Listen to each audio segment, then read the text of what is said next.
সিরাতুন নবী সাল্লাল্লাহু আলাইহি ওয়াসাল্লাম আলোচনা করবেন শেখ মজিবুর রহমান মাদানী। আসসালামু আলাইকুম ওয়া রাহমাতুল্লাহি ওয়া বারাকাতুহু।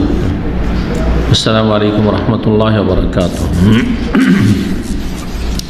ইন্নাল হামদালিল্লাহ নাহমাদুহু ওয়া নাস্তাঈনুহু ওয়া নাস্তাগফিরুহু ওয়া নাউযু বিল্লাহি মিন শুরুরি আনফুসিনা ওয়া মিন সাইয়্যাতি আমালিনা। মান ইয়াহদিহিল্লাহু ফালা মুদিল্লা লাহু ওয়া মান ইউদ্লিল ফালা হাদিয়া লাহু।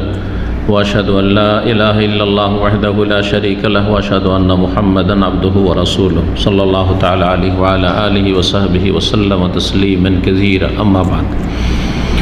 আল্লাহ রাব্বুল আলামিনের প্রশংসা এবং সালাতু সালাম রাসূলুল্লাহ সাল্লাল্লাহু আলাইহি ওয়াসাল্লামের উপর। আমাদের ধারাবাহিক আলোচনা সিরাতুন নবী সাল্লাল্লাহু আলাইহি ওয়াসাল্লামের পর্ব নম্বর 31। তারিখ আজকে 3রা জিলহজ 1442 হিজরি মোতাবেক 13 জুলাই 2021। বিষয়বস্তু রাসূলুল্লাহ সাল্লাল্লাহু আলাইহি ওয়াসাল্লামের তায়েফ সফর। দাওয়াতের উদ্দেশ্যে যে রাসূলুল্লাহ সাল্লাল্লাহু আলাইহি ওয়াসাল্লাম তার ঐতিহাসিক সফর করেছিলেন, বড় বেদনাদায়ক সফর ছিল তায়েফের সফর, সে সম্পর্কে আলোচনা। এর পূর্বে আলোচনা হয়েছে শোকের বছর নিয়ে, যেটা ছিল রাসূলুল্লাহ সাল্লাল্লাহু আলাইহি ওয়াসাল্লামের নবুয়ত প্রাপ্তির 10ম বছর। সেই বছরে রাসূলুল্লাহ সাল্লাল্লাহু আলাইহি ওয়াসাল্লামের প্রিয়তমা স্ত্রী খাদিজা রাদিয়াল্লাহু তাআলা আনহারও ইন্তেকাল হয়, আর আবু তালেবেরও ইন্তেকাল হয়। আর ইন্তেকালের পরে জুলম অত্যাচার আরও কঠিন আকার ধারণ করে কাফেরদের পক্ষ থেকে, যার ফলে শোকের ওপর শোক আরও বৃদ্ধি পায়। এই জন্য এই বছরটিকে আমুল হুজন বা রাসূলুল্লাহ সাল্লাল্লাহু আলাইহি ওয়াসাল্লামের জীবনের সিরাতে শোকের বছর বলে জানা যায়। এই রকম পরিস্থিতিতে, অর্থাৎ রাসূলুল্লাহ সাল্লাল্লাহু আলাইহি ওয়াসাল্লামের এই শোকের বছরে এবং রাসূলুল্লাহ সাল্লাল্লাহু আলাইহি ওয়াসাল্লামের প্রিয়তমা বিবি খাদিজা রাদিয়াল্লাহু তাআলা আনহা ইন্তেকালের পরে বিয়ে হয়েছিল সওদা রাদিয়াল্লাহু তাআলা আনহার সাথে শাওয়াল মাসে। এই রকম সময়ে রাসূলুল্লাহ সাল্লাল্লাহু আলাইহি ওয়াসাল্লাম যখন দেখলেন যে মক্কার লোকেরা দাওয়াত কবুল করছে না, রওনা হলেন তায়েফের উদ্দেশ্যে, এই আশা নিয়ে যে হয়তো তারা এই দিনের দাওয়াতে সাড়া দেবে এবং তারা আশ্রয় দেবে, সাহায্য সহযোগিতা করবে। পায়ে হেঁটে চললেন মক্কাতুল মুকাররমা থেকে তায়েফ। জানেন তার দূরত্ব কাছাকাছি 80 কিলোমিটার, প্রায় 70-80 কিলোমিটার।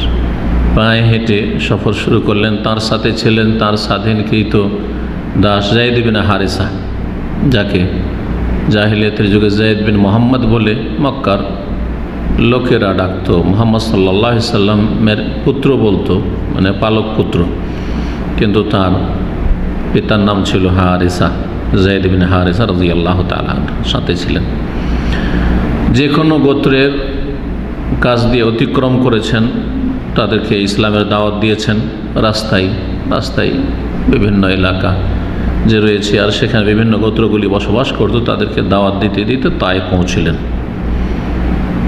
তায়েফে গিয়ে তায়েফের সবচেয়ে বেশি প্রভাবশালী বংশ ছিল সাকিফ বংশ।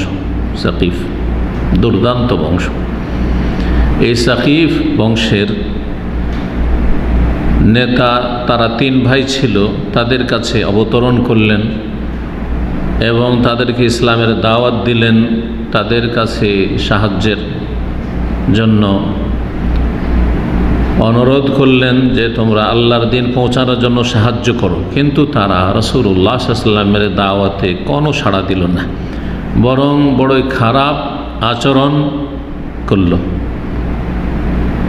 রাসূলুল্লাহ সাল্লাল্লাহু আলাইহি ওয়াসাল্লাম যখন সেখানে নিরাশ হয়ে গেলেন, তাদেরকে ছেড়ে দিয়ে অন্যদের উদ্দেশ্যে আরও তায়েফে যেসব লোকেরা রয়েছে, গোত্র রয়েছে, তাদের উদ্দেশ্যে রওনা হইলেন এবং এক এক করে তাদেরকে ইসলামের দাওয়াত দেওয়া শুরু করলেন। ইসলামকে সাহায্য করার জন্য তাদেরকে দাওয়াত দিলেন। এক নেতা থেকে আর এক নেতার কাছে এইরকম যেতে থাকলেন। এমন কোনো সম্ভ্রান্ত ব্যক্তি তায়েফের ছিল না যাদের কাছে রাসূলুল্লাহ সাল্লাল্লাহু আলাইহি ওয়াসাল্লাম দিনের দাওয়াত নিয়ে যাননি এবং তাদের সাথে কথা বলেননি। এই সফরে 10 দিন কাটালেন তায়েফের অলিতে গলিতে, ঘরে ঘরে গিয়ে 10 দিন ধরে দাওয়াত দিতে থাকলেন। কিন্তু একজনও দিনের দাওয়াতে সাড়া দিল না। সুবহানাল্লাহ। জি, অনর্বর দাওয়াতের ময়দান আল্লাহর হিকমত রয়েছে। বরং তারা ধমক দিয়ে বলল, উখরুজ মিন বালাদিনা, আমাদের শহর থেকে বেরিয়ে যাও তুমি। এবং তাদের শিশুদেরকে, বাচ্চাদেরকে এবং তাদের নির্বোধ মূর্খদেরকে, তাদের দাসদেরকে খেপিয়ে দিল রাসূলুল্লাহ সাল্লাল্লাহু আলাইহি ওয়াসাল্লামের পিছনে, যে একে মারো, একে লাঞ্ছিত করো, অপদস্থ করো। রাসূলুল্লাহ সাল্লাল্লাহু আলাইহি ওয়াসাল্লাম যখন সেখান থেকে বেরিয়ে যাওয়ার প্রস্তুতি নিলেন যে না, এখানে আর থাকা যাবে না, বেরিয়ে পড়ি, তখন রাস্তার দুই ধারে দুই কাতার হয়ে এই কাফেররা এবং কাফেরদের, বিশেষ করে বাচ্চারা, এদের সমাজের নির্বোধ বেকুফেরা যারা দাস, এদেরকে দাঁড় করে দিল। তারা গালিগালাজ করতে থাকে এবং তারা পাথর দিয়ে আঘাত করতে থাকে। রাসূলুল্লাহ সাল্লাল্লাহু আলাইহি ওয়াসাল্লাম আহত হলেন, বিশেষ করে পায়ে। রাসূলুল্লাহ সাল্লাল্লাহু আলাইহি ওয়াসাল্লাম মোবারক পায়ে বড় আঘাত হয়েছিল, যাতে তিনি রক্তিত হয়েছিলেন। স্যান্ডেল যে পায়ে ছিল তাতে রক্ত ঝরে স্যান্ডেল পায়ের সাথে একেবারে জড়িয়ে গিয়েছিল। সেই সময় রাসূলুল্লাহ সাল্লাল্লাহু আলাইহি ওয়াসাল্লামকে বাঁচানোর জন্য আপ্রাণ চেষ্টা করছিলেন তার সফর সঙ্গী যায়েদ বিন হারিসা রাদিয়াল্লাহু আনহু। নিজেকে সামনে রেখে প্রতিরক্ষার চেষ্টা করছিলেন। এতে যায়েদ বিন হারিসা রাদিয়াল্লাহু তাআলা আনহুর মাথায় আঘাত লেগেছে রাসূলুল্লাহ সাল্লাল্লাহু আলাইহি ওয়াসাল্লামকে রক্ষা করার জন্য। রাসূলুল্লাহ সাল্লাল্লাহু আলাইহি ওয়াসাল্লামের পিছনে এরা ধাওয়া করে এরকম পাথর দিয়ে আঘাত করতে থাকে। রাসূলুল্লাহ সাল্লাল্লাহু আলাইহি ওয়াসাল্লাম এই অবস্থায় রাবিয়ার দুই ছেলে উতবা এবং শাইবা, এরা মক্কার বড় বড় নেতা, প্রভাবশালীর ছেলে, এরা প্রভাবশালী, এদের একটি বাগান ছিল তায়েফে। সেখানে গিয়ে রাসূলুল্লাহ সাল্লাল্লাহু আলাইহি ওয়াসাল্লাম আশ্রয় নিলেন যে আর রাস্তায় এরকম চললে এই জুলম অত্যাচার চলতেই থাকবে। তায়েফ থেকে 3 মাইল দূরে এই বাগান ছিল। সেখানে প্রবেশ করলেন। যখন বাগানে, আরবদের প্রাচীন যুগে যে বাগানগুলি হতো সেগুলো প্রাচীর দিয়ে ঘেরা হইতো, এই জন্য তার হায়েত বলতো। হায়েত মানে দেয়াল, দেয়াল প্রাচীর দিয়ে ঘেরা হইতো। যখন বাগানে প্রবেশ করলেন রাসূলুল্লাহ সাল্লাল্লাহু আলাইহি ওয়াসাল্লাম, তখন তারা ফিরে গেল। নবী করিম সাল্লাল্লাহু আলাইহি ওয়াসাল্লাম একটি খেজুরের যে গাছগুলি রয়েছে তার পাশে গিয়ে ছায়াতে বসলেন, একটি দেয়ালে বা একটি প্রাচীরে হেলান দিয়ে। ক্লান্ত হয়ে পড়েছেন, অসুস্থ হয়ে পড়েছেন এবং মানসিক শারীরিক দিক থেকে যে আঘাত এই কাফেরদের এইসব ছেলেদের পক্ষ থেকে হয়েছে তাতে বড়ই তিনি ব্যথিত হয়েছেন। সেই সময় সেই প্রসিদ্ধ দোয়াটি করেছিলেন, যা কিছু রেওয়ায়েতে রয়েছে। এই দোয়াটি পড়েছেন রাসূলুল্লাহ সাল্লাল্লাহু আলাইহি ওয়াসাল্লাম। সেই দোয়াটি হচ্ছে এই রকম: আল্লাহুম্মা ইন্নী আশকু দাফা কুওয়াতি, হে আল্লাহ, আমি আমার শক্তির দুর্বলতার অভিযোগ তোমার কাছে করছি, যে আমি শক্তির দিক থেকে অত্যন্ত দুর্বল। ওয়াকিল্লাতা হিলাতি, আমার কোনো উপায় নেই, উপায়ের স্বল্পতার আপনার কাছে অভিযোগ করছি। ওয়া হাওয়ানি আলান নাস, আর এই কাফের মানুষদের কাছে যে আমি লাঞ্ছিত, অপদস্থ, তাদের কাছে আমি অসহায়, দুর্বল, এর অভিযোগ করছি। ইয়া আরহামার রাহিমিন, হে দয়ালুদের সর্বাধিক দয়ালু। আনতা রব্বুল মুস্তাদাফিন, তুমি দুর্বল অসহায়দের পালনকর্তা মালিক। আনতা রব্বি, তুমি আমার রব। এলা মান তাকেলনি, আল্লাহ তুমি আমাকে কার ওপর ন্যস্ত করছো, কার হাওয়ালা করছো। এলা বাঈদিন ইয়াতাজাহামুনি, কোনো দূরবর্তী ব্যক্তি, দূরের ব্যক্তি, যেই ব্যক্তি আমার সাথে দুর্ব্যবহার করে, খারাপ আচরণ করে, তার দিকে আমাকে ন্যস্ত করছো। এলা আদুবিন মাল্লাকতাহু আমরি, অথবা শত্রুর দিকে আমাকে ন্যস্ত করছো, শত্রুর হাওয়ালা করে দিচ্ছ, যাকে তুমি আমার মালিক বানিয়ে দিয়েছো, আমার উপর আধিপত্য দিয়েছো, ইল্লাম ইয়াকুন বিকা আলাইয়া গাযাবুন ফালা উবালি, যদি তুমি আমার ওপর অসন্তুষ্ট না হও, আমার ওপর যদি আল্লাহ তোমার যদি ক্রোধ না থাকে, তাহলে আমি কোনো পরোয়া করি না এসব জুলম অত্যাচারের এবং কাফেরদের দুর্ব্যবহারে। ওয়ালাকিন আফিয়াতুকা হিয়া আওসাউলি, হে আল্লাহ, তবে তোমার পক্ষ থেকে নিরাপত্তা আমার জন্য অধিক প্রশস্ত, তুমি নিরাপত্তা দানকারী। আউযু বিনূরি ওয়াজহিক, আশ্রয় গ্রহণ করছি হে আল্লাহ তোমার চেহারার জ্যোতির, আল্লাতী আশরাকাত লাহু যুলুমাত, যেই চেহারার জ্যোতিতে সমস্ত অন্ধকার সমূহ আলোকিত হয়ে থাকে। ওয়াসালুহা আলাইহি আমরুদ দুনিয়া ওয়াল আখিরা, এবং ইহকাল পরকালে সমস্ত কিছু সুষ্ঠুভাবে পরিচালিত হতে পারে। তোমার আশ্রয় গ্রহণ করছি মিন আন তানজিলা বি গাযাবুক বা তুনজিলা বি গাযাবাক, যে আমার ওপর তুমি তোমার ক্রোধ গজব নাজেল করবে, এর থেকে যাতে করে আমার উপর কোনো গজব ক্রোধ নাজেল না হয়। আও ইয়াহুল্লা আলিয়া সাখাতুক, অথবা আমার ওপর তোমার অসন্তুষ্টি নেমে না আসে। লাকাল অথবা হাত্তা তারদা, তোমার জন্য আমার প্রত্যাবর্তন, আমি তোমার দিকেই ফিরছি যতক্ষণ পর্যন্ত তুমি সন্তুষ্ট না হবে। ওয়ালা হাওলা ওয়ালা কুওয়াতা ইল্লা বিক, কোনো শক্তি নেই, ক্ষমতা নেই তোমার দান করা ক্ষমতা ছাড়া বা তোমার প্রদত্ত ক্ষমতা ছাড়া। রাবিয়ার এই দুই ছেলে ওই বাগানে ছিল, মক্কার যে রাবিয়া, এই রাবিয়ার দুই ছেলে যাদের নাম বললাম উতবা এবং শাইবা, ওই সময় ছিল। রাসূলুল্লাহ সাল্লাল্লাহু আলাইহি সাল্লামের ওই দৃশ্যটা দেখেছেন, যে তার সাথে যে দুর্ব্যবহার করছিল তায়েফের লোকেরা এবং তায়েফের সেসব সন্তান এবং দাসেরা। কাফের হইলেও এই দুটো লোক, মক্কার লোক, তাদের একটু মায়া মমতা হয়ে যায় স্বাভাবিক কার ওপর। এটা মানুষের একটা প্রকৃতি, কারোর উপর যদি জুলম অত্যাচার হয় তো সবার ওর সাথে কী হয়ে যায়, একটা সহানুভূতি হয়ে যায়, সেমবৃদ্ধি,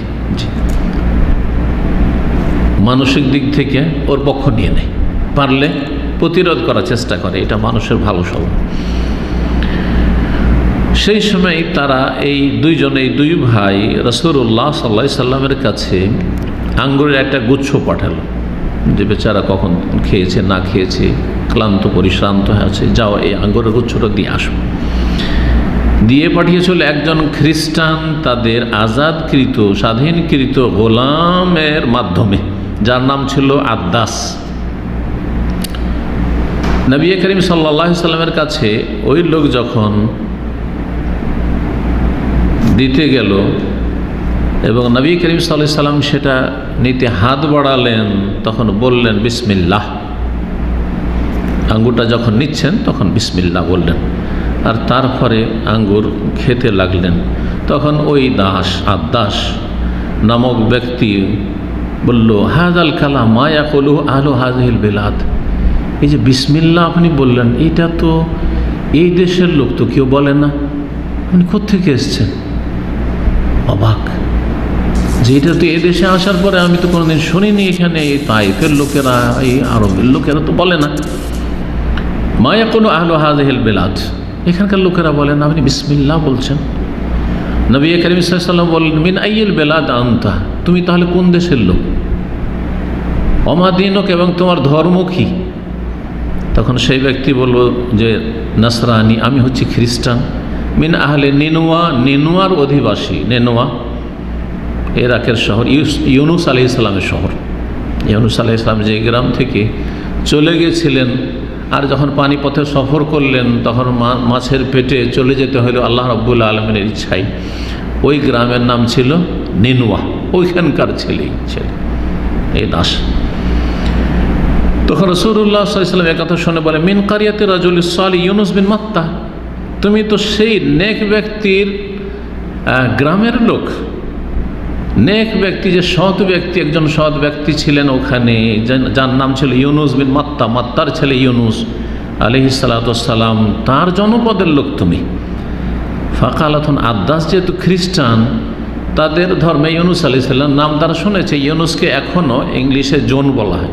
এই যে জোন নামটা শুনছেন না, ব্যাপক হারে খ্রিস্টানদের মধ্যে জোন আছে, এই জোন ইউনুস থেকে এসছে।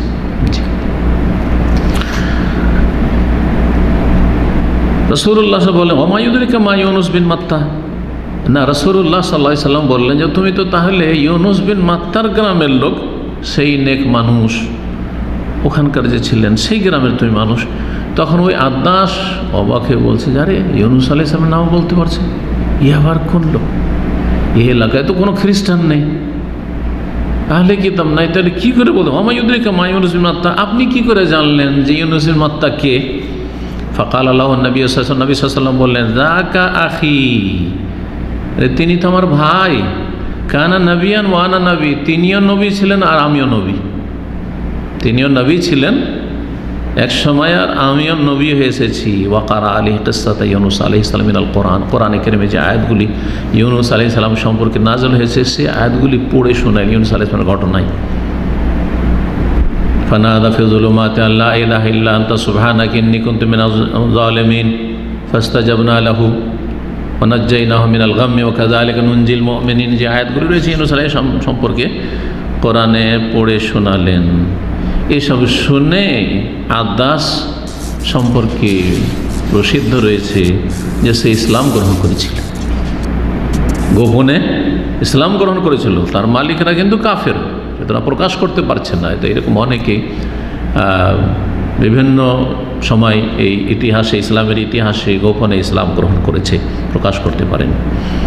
এখনও অনেকে আছে যারা ইসলামকে পছন্দ করে কিন্তু হয়তো ইসলাম গ্রহণ করতে পারছে না। বিভিন্ন বাধা, পারিবারিক, সামাজিক বিভিন্ন বাধা, অনেকের জন্য আর্থিক বাধা, বাবার ধন সম্পদ আছে, মায়ের ধন সম্পদের সব থেকে বঞ্চিত, এত বড় ঝুঁকি নেওয়া যাবে না।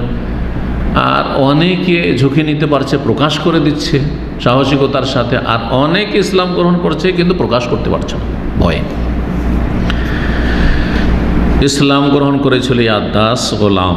রাসূলুল্লাহ সাল্লাল্লাহু আলাইহি সাল্লাম সেই বাগান থেকে বের হলেন, মক্কার উদ্দেশ্যে এগিয়ে চললেন।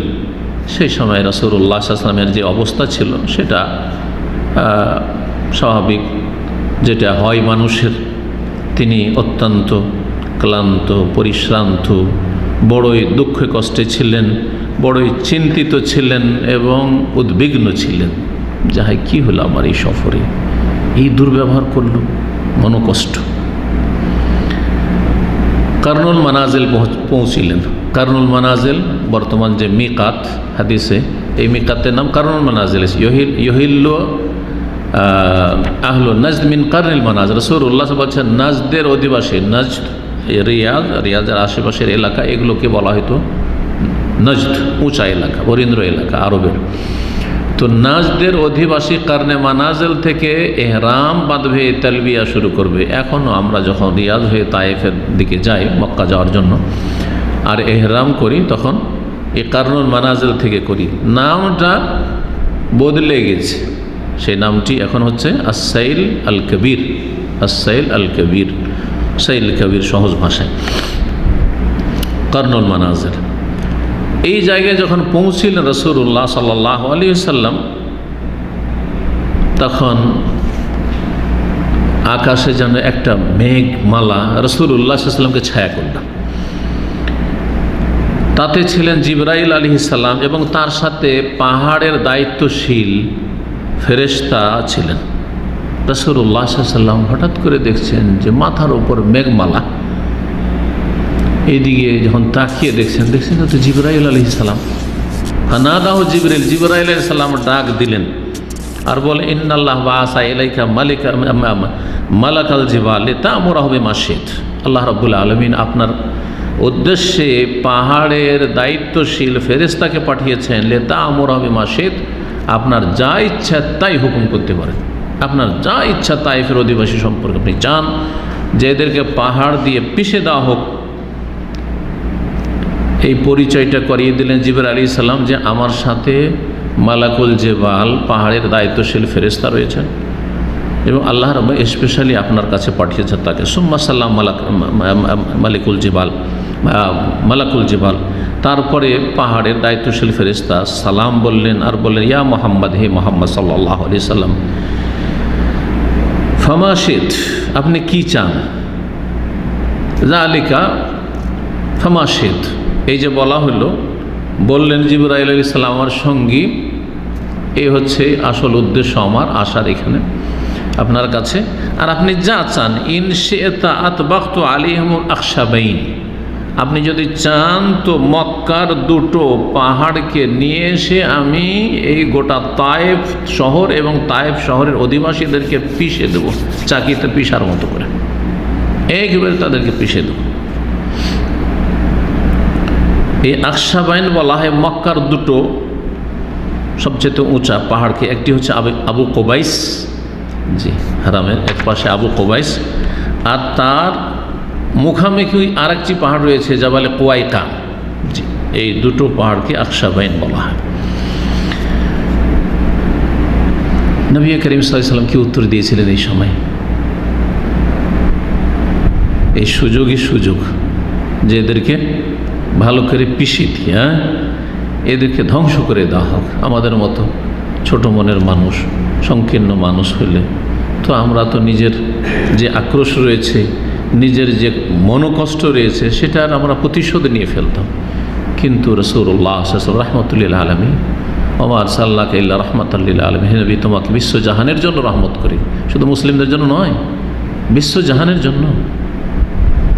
আর শুধু মানুষের জন্য নয়, আলামিনের মধ্যে যেমন আলামুল ইনস মানব জগৎ রয়েছে, তেমন আলামুল জিন জিন জগৎ রয়েছে, আলামুত তাইর পাখি জগৎ রয়েছে, আলামুল হাইওয়ানাত পশু জগৎ রয়েছে, সমস্ত কিছু রয়েছে, আলামুল নাবাতাত উদ্ভিদ জগৎ রয়েছে, সমস্ত কিছুর জন্য রহমতুল্লাহ। নবী করিম সাল্লাল্লাহু আলাইহি ওয়াসাল্লামের নবুয়াত, রিসালাত এবং আগমন বিশ্বজাহানের সমস্ত কিছুর জন্য রহমত, আল্লাহর পক্ষ থেকে বিশেষ রহমত। তিনি সে উত্তরে দিলেন যেটি রহমতের দাবি, না না না না, ধ্বংস করতে হবে না, আমি এটা চাই না। বাল আরজু, বরং আমি এখনও আশা রাখি, নিরাশ হওয়ার কিছু নেই।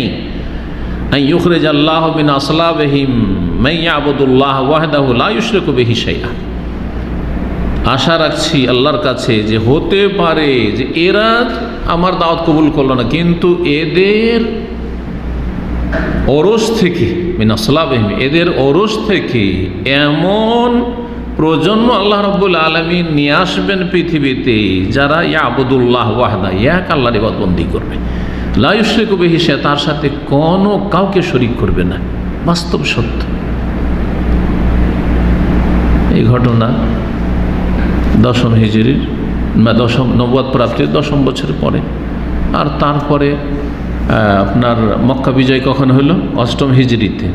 তাহলে এইদিকে আরও 3 বছর ধরে নেন, 3 বছর মক্কায়, আর এদিকে 7 বছর, 7 3 10 বছর, আর 10 বছর 8ম হিজরিতে রমজান মাসে রাসূলুল্লাহ সাল্লাল্লাহু আলাইহি ওয়াসাল্লাম মক্কা বিজয় করলেন।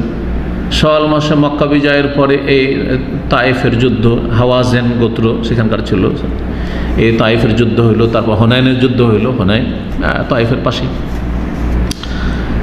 এসব যুদ্ধ। তারপরে তায়েফের লোক মুসলিম হয়ে গেল। মক্কা তো হলো, তার সাথে তায়েফের লোকেরও মুসলিম হয়ে গেল। চিন্তা করেন, যারা দুর্ব্যবহার করেছে তাদের অধিকাংশ হয়তো বেঁচে ছিল, আর যারাও মারা গেছে তাদের নসল থেকে, তাদের প্রজন্ম থেকে তারা যারা আল্লাহ দুনিয়াতে পাঠিয়েছেন সব মুসলমান হয়ে গেল। এই জন্য নিরাশ হওয়ার কিছু নেই। আজকে যাদেরকে দেখছি যে যারা গালমন্দ করছে, যারা শত্রুতা করছে, যারা চরম বিরোধিতা করছে, তাদের বিদ্বেষের শেষ নেই, কোনো বিচিত্র নেই যে তার ঘরে আল্লাহর গোবরে পদ্ম ফুল আল্লাহ রাব্বুল ফুটিয়ে দেবেন। হতে পারে যে তার ছেলে মেয়েরা তারপর হিদায়াত হয়ে যাবে, কোরআন সুন্নাহর অনুসারী হয়ে যাবে। সুতরাং নিরাশ হওয়ার কিছু নেই। যারা দাওয়ার ময়দানে কাজ করছেন সবসময় এই আশা নিয়ে কাজ করতে হবে। তারপরে যদি কেউ হেদায়েত নাও হয়, আপনি আপনার কাজ করে যাচ্ছেন, আমি আমার কাজ করে যাচ্ছি, কাজে সফল। যেসব নবী রসুলগণের সাথে কিয়ামতের মাঠে একজনও আসবে না, হাদিস আছে না, ওয়ান নবী ওয়া লাইসা মাআহু আহাদ, কিছু কিছু নবী হবে একজন দুজন, মাহু রাজুল ওয়া রাজুলান, একজন দুজন হেদায়েত হয়ে যাবে।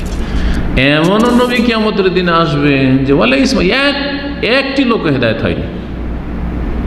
আপনি কি মনে করেন যে ভারত উপমহাদেশে এই যে সিংহভাগ অমুসলিম থেকে গেছে, সেখানে নবী আসেনি? এসেছে।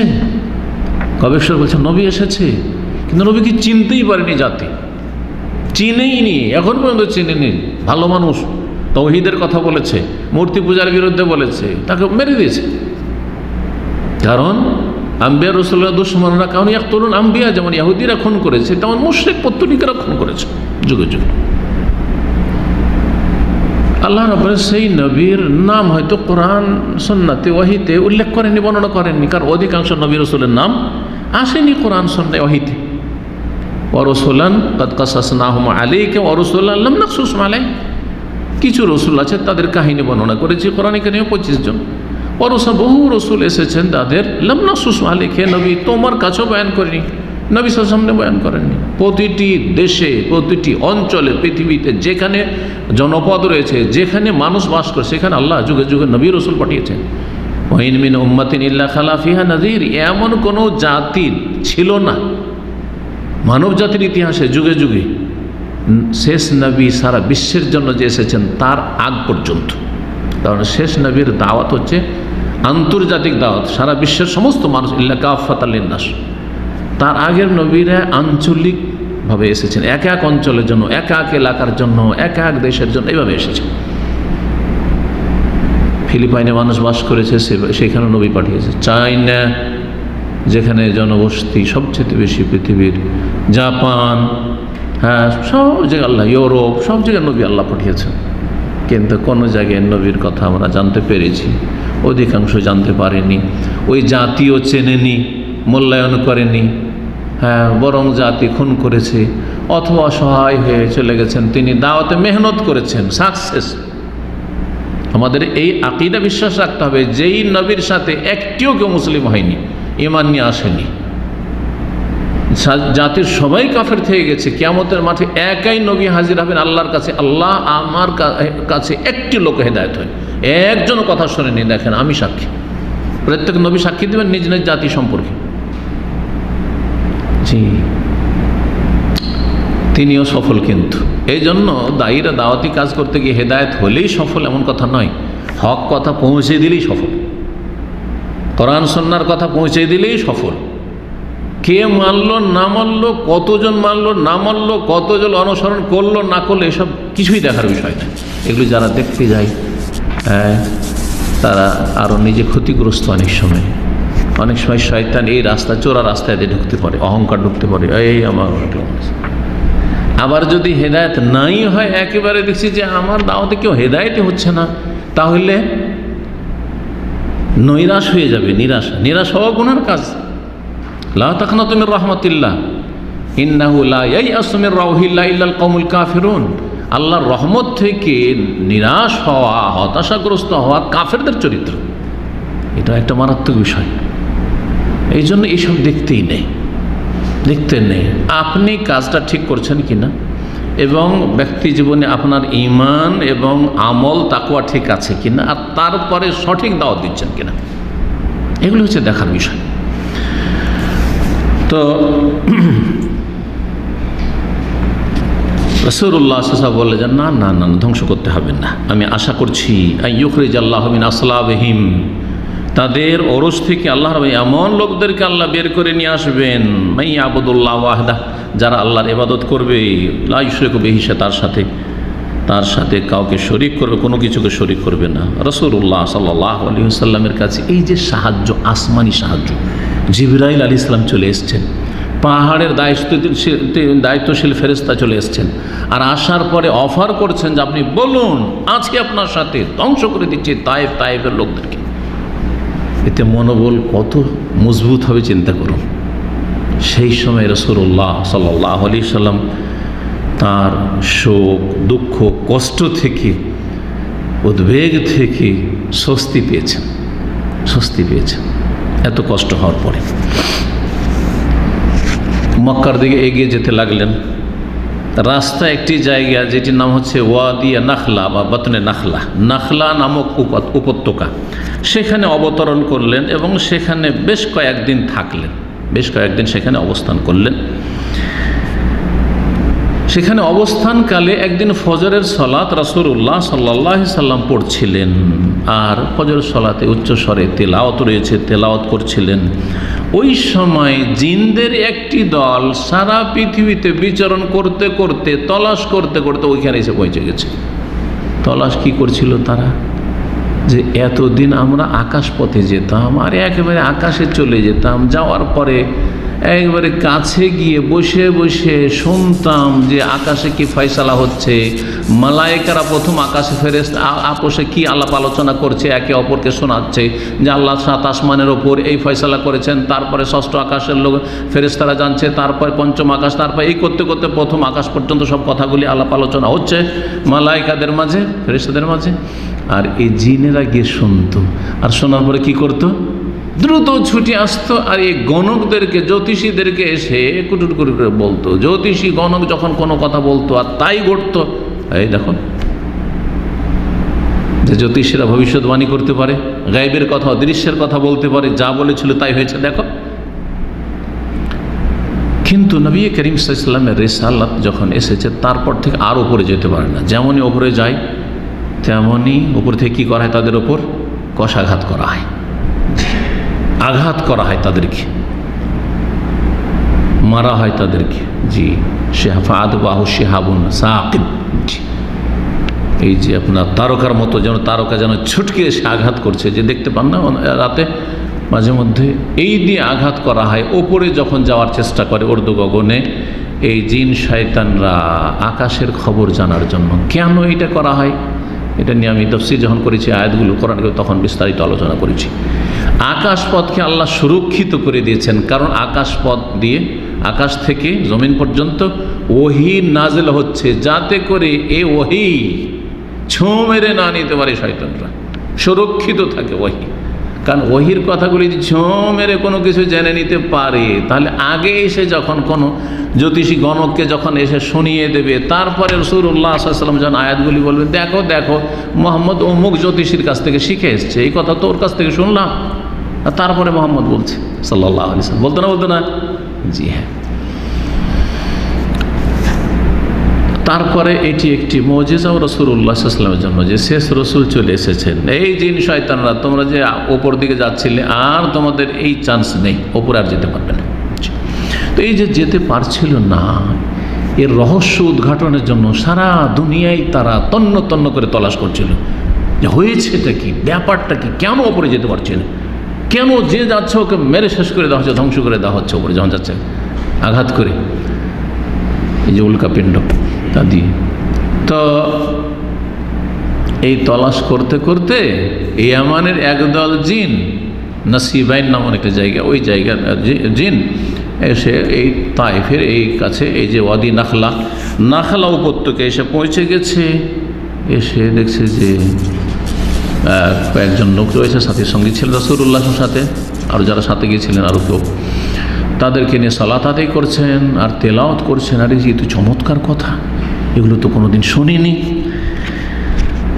একদল জিন এসে পৌঁছে গেছে, এসে কোরআন মনোযোগী হয়ে শুনলো। যেই সময় ফজরের সালাত পড়ছিলেন রাসূলুল্লাহ সাল্লাল্লাহু আলাইহি সাল্লাম, যখন সালাত শেষ করলেন, জিনেরা এই কোরআন শোনার পরে তারা ঈমান নিয়ে আসলো যে সত্যি তিনি নবী রসুল, আর এই কথাগুলি আল্লাহর পক্ষ থেকে তারা ঈমান নিয়ে আসলেন। কারণ জিনদের জন্য নবী করিম সাল্লাল্লাহু আলাইহি সাল্লাম রসুল, নবী। জি, তো তারা ঈমান নিয়ে আসলো, কিন্তু রাসূলুল্লাহ সাল্লাল্লাহু আলাইহি ওয়াসাল্লাম টের পাননি যে জিনেরা এসেছে, আমার কথা শুনলো, আর তারপরে তারা হেদায়েত হইল, ঈমান নিয়ে আসলো, যতক্ষণ পর্যন্ত কোরআনে কারীমের আয়াত নাজিল না হয়েছে। যেমন এই ঘটনা ঘটেছে, তারপরে কোরআনে কারীমের সূরা আহকাফের আয়াত 29 থেকে 32, এই 3টি আয়াত 29, 30, 31, 32, 4টি আয়াত, এই আয়াতগুলি নাজিল হইল। ওয়াইজ সারাফনা ইলাইকা নাফারাম মিনাল জিন্নি ইয়াস্তামিউনাল কুরআন ফালাম্মা হাদারুহু ক্বালু আনসিতু ফালাম্মা কুদিয়া ওয়াল্লাউ ইলা কওমিহিম মুনজিরিন। তারপরে আল্লাহ রাব্বুল আলামিন যেই কথাগুলি এখানে বলেছেন, যে একদল ওয়াইজ সারাফনা ইলাইকা নাফারাম মিনাল জিন, একদল জিনকে যখন আমি ফিরিয়ে দিয়েছিলাম হে নবী তোমার উদ্দেশ্যে, তোমার কাছে, আল্লাহ ফিরিয়ে দিয়েছেন, যাই ওইদিকে যাই তো, আজকে ঘুরি তো, তাই ফিরতে ঘুরতে চলে আসছে। আর আসার পরে পেয়ে গেছে। তারপরে তারা শুনল, আরে কি বলছে শুনি তো, শুনলো। শোনার পরে ওয়াল্লাহু ইলা কওমি মুনজিরিন, নিজের জাতি স্বজাতির কাছে গিয়ে তারা দাওয়াত দেওয়া শুরু করলো। ইয়া কওমানা ইন্না সামিনা কিতাবান উনজিলা মিন বাদে মূসা, এমন এক কিতাবের কথা, গ্রন্থের কথা শুনে আসলাম যা মূসা আলাইহিস সালামের পরে যে বড় রসুল ছিলেন তারপরে, তাওরাতের পর আর এরকম কথা শুনিনি, নাজিল হয়েছে আর হকের দিকে আহ্বান করছে, আমরা ঈমান নিয়ে এসেছি, ইসলাম গ্রহণ করেছি। ইয়া কওমানা আজিবু দাঈ আল্লাহ, তারপরে আয়াতে বলছেন হে আমাদের সম্প্রদায়, ওই জিনেরা যারা ইসলাম গ্রহণ করেছে, হে আমার সম্প্রদায় বা আমাদের সম্প্রদায়, আজিবু দায়, আল্লাহর যে দায়ী মুহাম্মদ রাসূলুল্লাহ সাল্লাল্লাহু আলাইহি ওয়াসাল্লাম দিনের দাওয়াত দিচ্ছেন, এই ডাকে সাড়া দাও। ও আমিনু বিহি, এবং তার প্রতি তোমরা বিশ্বাস স্থাপন করো, ঈমান নিয়ে আসো। জি, ইয়া কওমানা আজিবু দায় ওয়া আমিনু বিহি, আল্লাহ তারপর ইয়াগফির লাকুম যুনুব, তোমাদের গুনাহগুলিকে আল্লাহ মাফ করে দেবেন। ওয়া ইউজিরকুম মিন আযাবিন আলীম, মর্মান্তিক শাস্তি থেকে তোমাদেরকে আল্লাহ রক্ষা করবেন। জি, ঠিক তেমনি সূরা জিনের প্রথম থেকে শুরু করে আয়াত নম্বর 1 থেকে শুরু করে আয়াত নম্বর 15 পর্যন্ত বিশদভাবে আলোচনা করা হয়েছে এই ঘটনা। জি, সেখানে প্রথম আয়াতে কি বলা হয়েছে? কুল, হে নবী বলে দাও, হে নবী তুমি জানিয়ে দাও সাথী সঙ্গীদেরকে, ওহিয়া ইলাইয়া, আমাকে ওহী করা হয়েছে, আন্নাহু ইসতামা নাফারুম মিনাল জিন, একদল জিন এসে শুনেছে, মনোযোগী হয়ে শুনেছে কোরআন কারীম। ফাকালু ইন্না সামি'না কুরআনান আজাবা, আমরা তো এক আজব, হ্যাঁ, বিস্ময়কর কোরআন শুনলাম, ইয়াহদি ইলা রুশদে, যে হেদায়েতের দিকে ডাক দিচ্ছে। ফাআমান্না বিহি, আমরা ঈমান নিয়ে এসেছি, ওয়ালাম নুশরিকা বিরাব্বিনা আহাদা, সুতরাং রবের সাথে আমরা কাউকে শরীক করব না। এইসব কথা এই জিনেরা গিয়ে নিজের জাতিকে বলল, আর তারপরে জিনদেরকে বললো যে তোমরা এই শিরিক করিও না, এই কুফরি করিও না, ঈমান নিয়ে আসো। বিস্তারিত যে সূরা জিনে রয়েছে, যা পুরো আলোচনার এখানে প্রয়োজন করে না। তাফসির যারা দেখতে চাইবেন অথবা তাফসির শুনতে চাইবেন, সূরা জিনের তাফসির শুনে নেবেন এবং সূরা আহকাফের এই আয়াতগুলি তাফসির শুনে নেবেন। এই আয়াতগুলি নাজিল হলো রাসূলুল্লাহ সাল্লাল্লাহু আলাইহি ওয়াসাল্লাম এই নাখলা উপত্যকা থেকে কয়েকদিন পরে মক্কার উদ্দেশ্যে রওনা হলেন, কিন্তু বড়ই চিন্তিত যে মক্কায় যে যাও, মক্কার লোকেরা তো জেনে গেছে যে আমি তাইফ চলে এসেছি। এমনি তো জুলুম অত্যাচার চলছিল, সীমাহীন জুলুম অত্যাচার, এখন যদি আবার ফিরে যাই তাহলে আরও জুলুম অত্যাচার বেড়ে যাবে। আল্লাহর কাছে আশা রাখছিলেন যে আল্লাহ স্বস্তি দান করুক এবং আল্লাহ কোনো ভালো ব্যবস্থা করুক। বড় ভয় পাচ্ছিলেন কুরাইশ বংশের কাফেরদের অনিষ্ট থেকে এবং তাদের জুলুম অত্যাচার থেকে। যাচ্ছেন কিন্তু সতর্কতার সাথে মক্কার উদ্দেশ্যে।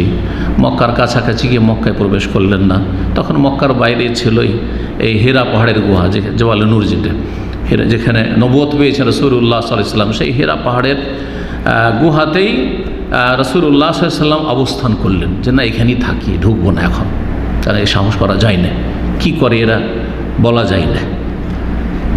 একজন মুসলিমকে নিজের সঙ্গী পাঠালেন আখনাস বিন শরীকের কাছে, মক্কার একজন নেতার কাছে। কিসের জন্য? শরণ নেওয়ার জন্য, আশ্রয় নেওয়ার জন্য। আরবদের মধ্যে একটা নিয়ম ছিল যে বংশের কোনো একজন যদি আশ্রয় দিয়ে দেয় এরকম প্রভাবশালী, তাহলে আর কেউ গায়ে হাত দিতে পারবে না। তো এই আখনাস বিন শরীকের কাছে পাঠালেন রাসূলুল্লাহ সাল্লাল্লাহু আলাইহি ওয়াসাল্লাম যে যাও আখনাস বিন শরীককে গিয়ে বলো যে মুহাম্মদ রাসূলুল্লাহ সাল্লাল্লাহু আলাইহি ওয়াসাল্লাম তায়েফ থেকে ফিরে এসেছেন, মক্কায় থাকতে চাইছেন, মক্কায় অবস্থান করতে চাইছেন, তো আশ্রয় দেওয়া হোক যাতে করে কেউ এইরকম জুলুম অত্যাচার বাড়াবাড়ি না করে। কিন্তু সে ওজোর পেশ করলো যে আমি পারছি না, কারণ আমি কুরাইশের লোক না, আমি হচ্ছে মিত্র, কুরাইশের মিত্র গোত্র, আর মিত্র আশ্রয় দিলে সে আশ্রয় আরবদের কাছে তাদের দেশাচার গ্রহণযোগ্য নয়, এর কোনো মূল্যায়ন করবে না তারা। তখন দ্বিতীয় নেতা ছিল সুহাইল বিন আমর, প্রভাবশালী ব্যক্তি কাফের। এই সুহাইল বিন আমরের নাম এসেছে হুদাইবিয়ার সন্ধির সময়, যখন সুহাইল বিন আমরকে দেখলেন রাসূলুল্লাহ সাল্লাল্লাহু আলাইহি ওয়াসাল্লাম যে হুদাইবিয়ার সন্ধির সময় মক্কার কাফেরদের পক্ষ থেকে প্রতিনিধি হয়ে কথা বলার জন্য এসছে, তাকে দেখে বলে সাহুল আল আমর, এখন সুহাইল মানে সহজ হয়ে যাওয়া, ব্যাপারটা সহজ হয়ে গেছে, একটা সমঝোতা অবশ্যই হবে এদের সাথে। তো ভালো নাম থেকে রাসূলুল্লাহ সাল্লাল্লাহু আলাইহি ওয়াসাল্লাম শুভ লক্ষণ নিয়েছেন, যেটাকে ফাল বলা হয়। তো ভালো লক্ষণ নেওয়া ভালো, কিন্তু মন্দ লক্ষণ, অলৌকিক লক্ষণ, এটা হচ্ছে শিরক, হাদিসে রয়েছে। সুহাইলের কাছে পাঠালেন, সেও ওজোর করলো যে না আমি পারছি না, কারণ বলছে যে আমার বংশ হচ্ছে আমার গোত্র হচ্ছে আমের বিন লুয়াই, আর আমের বিন লুয়াই যে আমার গোত্র, এই গোত্র দুর্বল, তো দুর্বল গোত্র যদি আমরা আশ্রয় দিই তো আমাদের কি পরোয়া করবে না? মক্কার অন্যান্য যেগুলো শক্তিশালী গোত্র, আবু জাহাল আর অন্যান্য যারা রয়েছে, তারা আমাদের কথার কোনো মূল্যায়ন করবে না। তো আমি আশ্রয় দিলাম আর এদিকে গাদ্দারি হয়ে গেল, তো আমি এটা করতে পারবো না। আরবদের একটা ছিল যে কথা দিলে কথাতে মুনাফিকই ছিল না তাদের মধ্যে। বেদুইনদের একটা স্বভাব এখন পর্যন্ত কিন্তু আছে, যারা বেদুইন ওদের হ্যাঁ তো হ্যাঁ, না তো না। হয়তো দীর্ঘদিন যারা আছেন ফি ফি মাফি মাফি, জানেন না? জি, তো এটা আছে।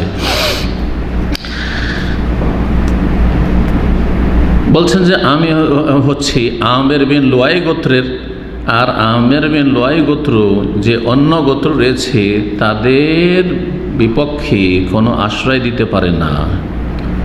তৃতীয় ব্যক্তি মুতআম বিন আদি, বড় ভালো মানুষ ছিলেন, জাহেলিয়াতের যুগে মারা গেছেন, কিন্তু ভালো মানুষ ছিলেন এবং ন্যায় নীতি তার ছিল। তার কাছে পাঠান রাসূলুল্লাহ সাল্লাল্লাহু আলাইহি সাল্লাম। এই মুতআম বিন আদি নবী করিম সাল্লাল্লাহু আলাইহি সাল্লামের গোত্রের কাছাকাছি, মানে বংশের। নওফল বিন আব্দে মানাফ গোত্রের লোক। হাশেম বিন আব্দে মানাফ, এর আগে বলেছিলাম যে আব্দে মানাফের 4 ছেলে, আব্দে মানাফের 4 ছেলে। হাশেম যেই গোত্রে রাসূলুল্লাহ সাল্লাল্লাহু আলাইহি সাল্লাম, মুহাম্মদ বিন আবদুল্লাহ বিন আব্দুল মুত্তালিব বিন হাশেম, চতুর্থ পিঢ়িতে হচ্ছে হাশেম। আর এইদিকে হচ্ছে আপনার হাশেমের ভাই, হাশেমের এক ছেলে ছিল আপনার আব্দে মানাফের এক ছেলে হচ্ছে হাশেম, আর এক ছেলে হচ্ছে আপনার মুত্তালিব। এরাও কিন্তু ইসলামের কাছাকাছি ছিল, এই হাশেম আর মুত্তালিব, এর আগেও বলেছি। এরাই ওই আবু তালেবের ঘাঁটিতে কিন্তু এই দুটো গোত্রের লোকেরা ছিল। বাকি দুটো গোত্র কট্টর শত্রু ছিল, যদিও আত্মীয়তার দিক থেকে ওই মুত্তালিবদের মতোই। মানে হাশেমের ভাই হচ্ছে নওফল, আর হাশেমের ভাই হচ্ছে আব্দে শামস। তো আব্দে শামস আর নওফল, তো এই নওফল গোত্রের ছিল এই মুতআম বিন আদি। মুতআম বিন আদির কাছে পাঠান রাসূলুল্লাহ সাল্লাল্লাহু আলাইহি সাল্লাম, যাও তাকে গিয়ে বলো যে মুহাম্মদ সাল্লাল্লাহু আলাইহি সাল্লাম তায়েফ থেকে ফিরে এসেছেন, আপনার কাছে আশ্রয় চাইছেন, আপনি আশ্রয় দেন যাতে করে মক্কায় থাকতে পারি। মুতআম বিন আদি বললেন যে হ্যাঁ, আমি আশ্রয় দিচ্ছি। অস্ত্র নিয়ে প্রস্তুত হয়ে গেলেন তিনি এবং তার ছেলেরা, এবং রাসূলুল্লাহ সাল্লাল্লাহু আলাইহি সাল্লামের কাছে লোক পাঠিয়ে দিলেন যে নিয়ে আসো। রাসূলুল্লাহ সাল্লাল্লাহু আলাইহি সাল্লাম আগমন করলেন, মক্কায় প্রবেশ করলেন, মসজিদে হারামে প্রবেশ করলেন, বাইতুল্লাহর তওয়াফ করলেন, 2 রাকাত সালাত আদায় করলেন। তাহলে আগে থেকে চলে আসছিল বাইতুল্লাহর তওয়াফের পরে 2 রাকাত সালাত আদায় করা। তারপরে নিজ বাড়িতে ফিরে আসলেন, নিজ বাড়িতে তারপরে ফিরে আসলেন। মুতআম বিন আদি এবং তার সন্তানরা যতক্ষণ পর্যন্ত রাসূলুল্লাহ সাল্লাল্লাহু আলাইহি সাল্লাম মক্কায় ঢুকে কাবায় থাকলেন, তওয়াফ করলেন, তারপরে 2 রাকাত সালাত আদায় করলেন, বাড়িতে পৌঁছা পর্যন্ত চারিদিক থেকে ঘিরে তারা সিকিউরিটির কাজ করছিলেন, পাহারা দিচ্ছিলেন, যাতে করে অস্ত্র ধারণ করে, অস্ত্র নিয়ে, যে কেউ যেন কাছে না আসে, আমরা আশ্রয় দিয়েছি। এই মুতআম বিন আদি ঘোষণা করে দিলেন কুরাইশদের মাঝে, মক্কার কাফের কুরাইশদের মাঝে, যে আন্নাহু আজারা মুহাম্মদ, আমি মুহাম্মদ সাল্লাল্লাহু আলাইহি সাল্লামকে আশ্রয় দিয়েছি, সুতরাং কেউ গায়ে হাত দিতে পারবে না। তখন তারা বলল যে ঠিক আছে মুতআম, তুমি যখন আশ্রয় দিয়েছো তো তোমার কথা আমরা মানলাম, ঠিক আছে, আমরা আর কিছু বলবো না, ঠিক আছে থাকো। তো এখানেই আজকের আলোচনা শেষ হলো। একটি কথা মনে পড়লো, মুতআম বিন আদির কথা যখন আসলো, ভালো মানুষ যদি কুফরের অবস্থায়ও ভালো করে থাকে, রাসূলুল্লাহ সাল্লাল্লাহু আলাইহি সাল্লাম তার মূল্যায়ন করেছেন, তার যথাযথ মর্যাদা দিয়েছেন। বদরের যুদ্ধ যখন হইল, এই ঘটনা কত আগের, মক্কায় নবী করিম সাল্লাল্লাহু আলাইহি সাল্লামের হিজরতের না, হিজরত বলছি, নবুয়ত প্রাপ্তির 10ম বছর বা তার শেষ দিকে। আর তারপরে 13 বছর থাকলেন, মানে আর 3 বছর ওখানে থাকলেন রাসূলুল্লাহ সাল্লাল্লাহু আলাইহি ওয়াসাল্লাম, 11, 12, 13। আর তারপর হিজরত করে আসলেন প্রথম হিজরি, দ্বিতীয় হিজরিতে বদর হইল, বদরের যুদ্ধ দ্বিতীয় হিজরিতে যখন বদরের যুদ্ধ হইল, 70 জন কাফের নিহত হইল, যাদের লাশগুলিকে সে বদরের কূপে নিক্ষেপ করা হয়েছিল, আর 70 জনকে বন্দি করা হয়েছিল, বেঁধে মদিনা নিয়ে আসা হয়েছিল।